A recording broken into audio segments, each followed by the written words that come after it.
अब हम चल रहे हैं परिमेय संख्याओं और उनके दशमलव प्रसारों का पुनर्भ्रमण। हमने पहले पढ़ा था परिमेय संख्याओं को p बटा क्यू के रूप में लिख सकते हैं,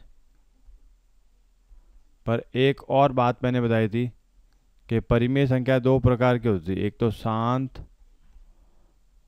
और एक होता है उसका प्रकार अशांत आवर्ती। ठीक है, ये दोनों प्रकार हम अभी पढ़ेंगे। इससे पहले एक प्रमेय पढ़ रहे हैं। ये प्रमेय 1.5 का कथन है, मान लीजिए कि x एक ऐसी परिमेय संख्या है जिसका दशमलव प्रसार शांत है, शांत, तब x को p बटा q के रूप में व्यक्त किया जा सकता है, जहां p और q सअभाज्य संख्या है तथा q का अभाज्य गुणनखंड 2 की घात n 5 की घात m के रूप का होगा, जहां n m कोई ऋणोत्तर पूर्णांक है। ठीक है, तो ऋणोत्तर पूर्णांक का अर्थ हुआ नेगेटिव, माइनस में पूर्णांक हो जाएंगे। तो इसका उदाहरण के द्वारा हम समझने की कोशिश करेंगे। जैसे मैंने एक संख्या ले ली 0.375। अब ये दशमलव प्रसार क्या है इसका? शांत है। शांत का अर्थ है कि कुछ समय बाद दशमलव प्रसार रुक जाएगा, मतलब चलता नहीं रहेगा, शेषफल शून्य आ जाएगा। दो संख्याओं को विभाजित किया और शेषफल शून्य आ गया तो दशमलव प्रसार शांत हो गया। ठीक है, इसको मैं इस प्रकार भी लिख सकता हूँ 375 बटा 1000। फिर इसको मैं इस प्रकार भी लिख सकता हूँ 375 बटा 1000 को मैं लिख सकता हूँ 10 की घात 3। फिर 375 बटा 10 को मैं लिख सकता हूँ 2 इंटू 5 और इसकी घात 3। फिर इसको और लिख सकते हैं अपन आगे 375 बटा 2 की घात 3 5 की घात 3। फिर लिख दिया 375 बटा 2 की घात 3, 5 को मैं लिख दिया 5 5 और 5 5 की घात 3 को। अब ये 375 जो है 5 से विभाजित हो रहा है, 5 एकम 5, 5 सत्ते 35, 2 25, 55 25, 5 एकम 5 15, 5 एकम 5 3, तो ये हो गया 3 बटा 2 की घात 3। तो इसका दशमलव प्रसार कैसा आया? इसमें 2 की घातें आ रही है। ठीक है, दशमलव प्रसार क्या? 375 शांत है और p बटा q के रूप में ही आ गई। और q की घातें कैसी आई? q की घातें 2 के रूप में आई। ठीक है, या हम कह सकते हैं 2 की घात n और 5 की घात नहीं है तो उसको लिख दिया 5 की घात 0, इस रूप की आई। एक और उदाहरण लेते हैं। उदाहरण दूसरा 0.104। इसको मैं लिख सकता हूँ 104 बटा 1000। फिर लिख दिया 104 बटा 10 की घात 3। फिर लिख दिया 104 बटा 2 इंटू 5 की घात 3। फिर लिख दिया 104 बटा 2 की घात 3 5 की घात 3। फिर लिख दिया 104 बटा 8 इंटू 5 की घात 3। ये 2 के पाटे जा रहा है, 2 चौक 8, 2 पंजे 10, 2 दूनी 4, 2 दूनी 4, 2 दूनी 4 छिंग 12, 2 एकम 2 13। तो ये उत्तर आ गया 13 बटा 5 की घात 3। तो इस संख्या में क्या हुआ?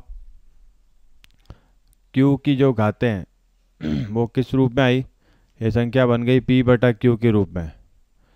तो q के जो अभाज्य गुणनखंड है या q की घातें हैं वो 5 की घात m के रूप में आई। 2 नहीं दिख रहा है यहाँ पे। ठीक है, तो 2 की घात लगा दी 0।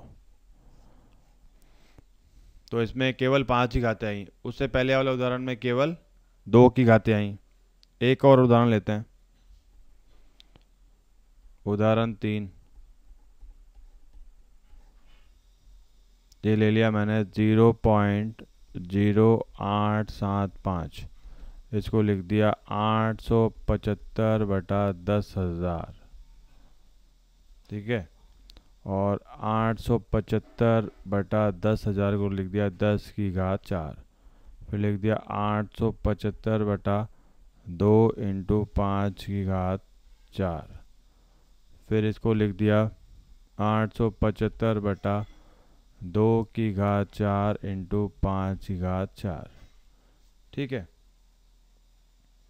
अब इसको 5 की पहाड़े से काट सकते हैं, तो इसको ऐसे लिख देते हैं 875/2 की घात 4, 5 5 5 और 5, ये 5⁴ है। 875 5 से विभाजित हो रहा है, 5 एकम 5, 5 एकम 5, 3 37, 5 7 35, 55 25, 5 एकम 5, 5 3 15, 55 25, 5 एकम 5 7 35। तो ये आ गया हमारे पास 7/2 की घात 4 × 5। तो फिर से ये P/Q के रूप में आ गया। तो हम कहेंगे Q की जो घातें हैं या Q के जो गुणनखंड है, अभाज्य गुणनखंड, Q का अभाज्य गुणनखंड किस रूप में आ रहा है? अभाज्य गुणनखंड वो आ रहा है 2 की घात n और 5 की घात m, क्योंकि इसमें n और m दोनों, 2 और 5 दोनों आ रहे हैं, ठीक है। तो इससे एक बात समझ में आ गई कि कोई भी परिमेय संख्या जिसका दशमलव प्रसार शांत हो, शांत, उसके Q के जो अभाज्य गुणनखंड होंगे वो इस रूप में होंगे, या तो 2 आएगा या 5 आएगा या दोनों आएंगे, इसके अलावा और कुछ नहीं आएगा, ठीक है। आगे बढ़ते हैं।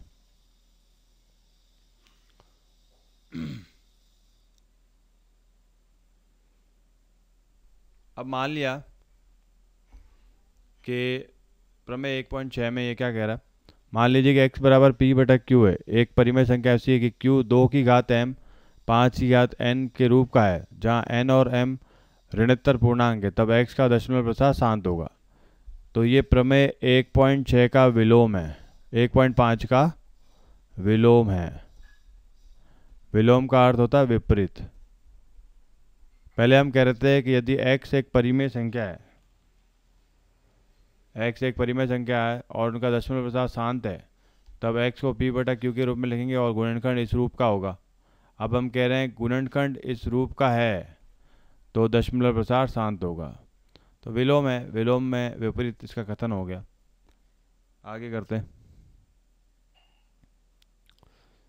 प्रमेय 1.7, मान लीजिए कि x बराबर P/Q एक परिमेय संख्या है और Q का अभाज्य गुणनखंड इस रूप का नहीं है। कई बार ऐसा होगा कि 2 की घात n 5 की घात m, 2 और 5 कभी आ नहीं रहे, या मान लो 2 और 5 के साथ और कुछ आ गया, 7 आ गया, 3 आ गया, तो हम कहेंगे दशमलव प्रसार क्या होगा?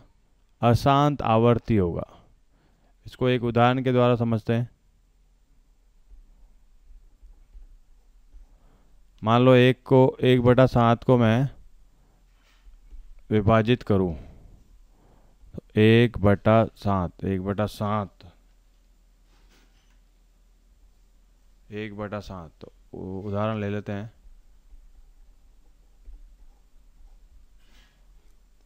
1 को 7 से विभाजित कर रहे हैं, तो 7 के बारे में 1 आता नहीं है, तो पॉइंट लगाया 0, 7 एकम 7, 10 में से 7 गए 3, फिर 0, 7 चौक 28, 2 आता नहीं, 0, 7 दूनी 14,